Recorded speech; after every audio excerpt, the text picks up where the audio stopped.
Mr. Speaker, last month, Congresswoman DeLauro and I, along with Senators Van Hollen and Durbin, led over 80 congressional Democrats to urge the Biden administration to impose financial sanctions on certain members of the Netanyahu government, specifically Israeli Finance Minister Bezalel Smotrich and National Security Minister Itamar Ben-Gvir for their role in the rise of settler violence, settlement expansion, and the general destabilization of the West Bank.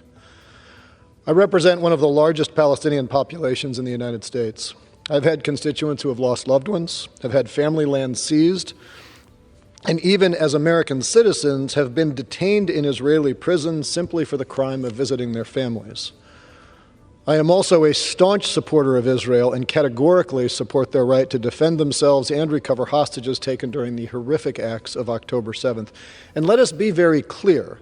There is no conflict between supporting the nation of Israel and the dignity of the Palestinian people so long as you are committed to a permanent and durable regional peace in this lifetime. And that peace will never be realized until people on both sides of the Green Line have equal property rights, security, and opportunity. Now, that's not possible as long as Israeli hostages are being detained or as rockets continue to fly into Israel from Hezbollah, Hamas, and Iran. But it's also not possible as long as Palestinians in the West Bank are having their property confiscated, livestock killed, and their communities bulldozed.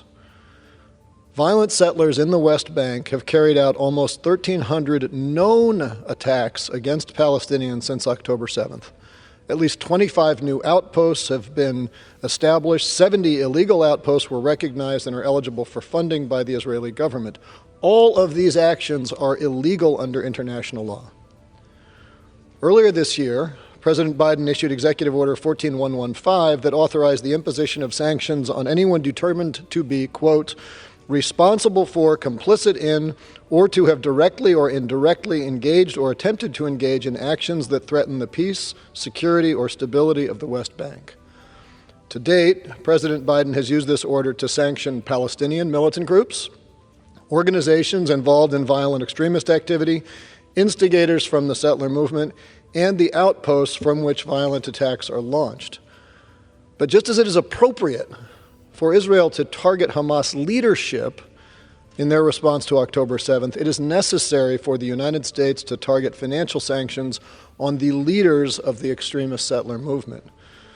Which brings us to Ministers Smotrich and Ben-Gvir. They have distributed rifles to extremists. They have allowed those extremists to attack humanitarian aid convoys.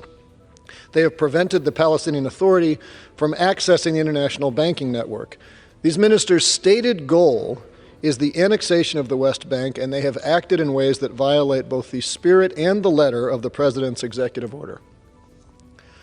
Frederick Douglass famously said that the best friend of a nation is he who most faithfully rebukes her for her sins, and he, her worst enemy, who seeks to excuse, palliate, or defend those sins under the specious garb of patriotism.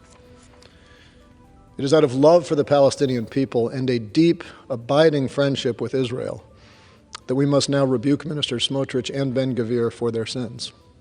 I urge President Biden to heed the calls of over 80 members of Congress and use his executive order to issue these sanctions and to help put a stop to settler violence in the West Bank. I yield back.